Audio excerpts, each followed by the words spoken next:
This is the #1 way to get rich, and most young people are not doing it.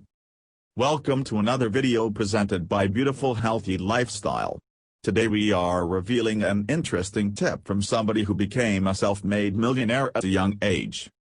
But before that, if you like videos about health, wealth, lifestyle and motivation for success, please subscribe and click on the notification bell to get notified of new videos. Also, if you want our #1 recommendation on how to be financially free, please check the link on the description box below. Why do so many of us have such poor attitudes toward money? There are a few convincing circumstances you can make: not enough education, too much information, confusing messages from the media, or simply a lack of interest. Whatever the reason, it's clear that young people aren't doing the single most effective thing that will make them rich: investing in the stock market. According to a recent Gallup poll, only 37% of young Americans ages 35 and under said they owned stocks between 2017 and 2018, compared to the 61% of people over the age of 35 did own stocks. Opening an investment account gives you access to the biggest money-making vehicle in the history of the world, and you don't have to be rich to do it. Many account providers will waive minimums, the amount required to open an account, if you set up an automatic monthly transfer. So invest now, you're not getting any younger. What if you had started investing $10 per week 5 years ago? Assuming an average return of 8%, you'd have thousands of dollars today, all from investing a little more than $1 per day. Think about that $10 a week. Where did it go, anyway? If you're like most, you probably spend it on Uber rides and frappuccinos. Despite wild rides in the stock market, the best thing you can do is to think long-term and start investing early.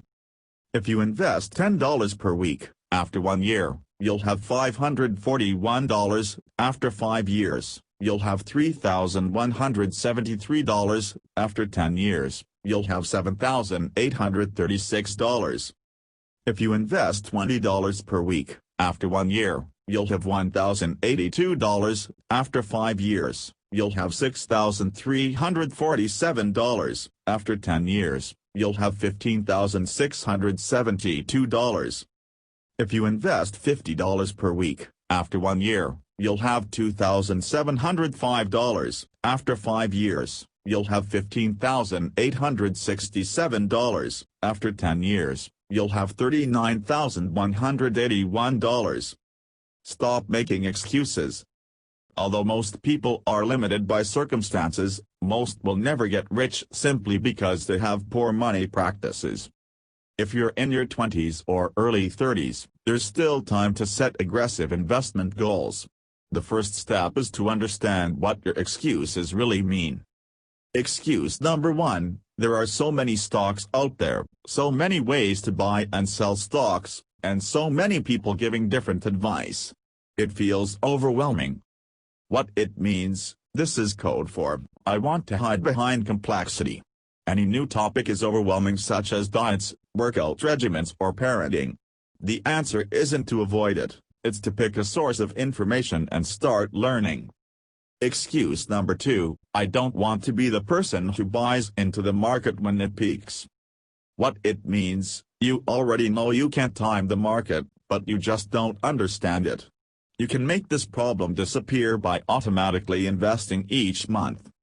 Excuse #3: I haven't invested in anything because there are so many different options to put my money in over the long term, such as real estate, stocks, cryptocurrency and commodities. I know I should invest, but stocks don't feel comfortable. What it means: the great irony is that you believe control will help your investment returns. In reality, you'd actually get better returns by doing less. The less control you have, the better. The average investor buys high, sells low and trades frequently, which incurs taxes. All of this cuts your returns by huge amounts. Excuse #4: due to my lack of knowledge and experience in the stock market, I don't wish to lose my hard-earned money. What it means: ironically, every day that you don't invest, you're actually losing money due to inflation. You'll never realize this until you're in your 70s, at which point it'll be too late. Excuse number 5, fees are a big part of it. I only have a small amount to invest, so trading fees can make a big dent in my returns. What it means, it's totally mystifying how people think investing equals trading stocks. Oh wait, no it isn't. Every dumb commercial and app pushes this agenda. Excuse number 6, I ordered a small coffee instead of a large, so I'm actually saving X dollars a day. Am I adulting? What it means, not really. So what is keeping you from investing in the stock market today? Comment below to let us know. We might be able to help you.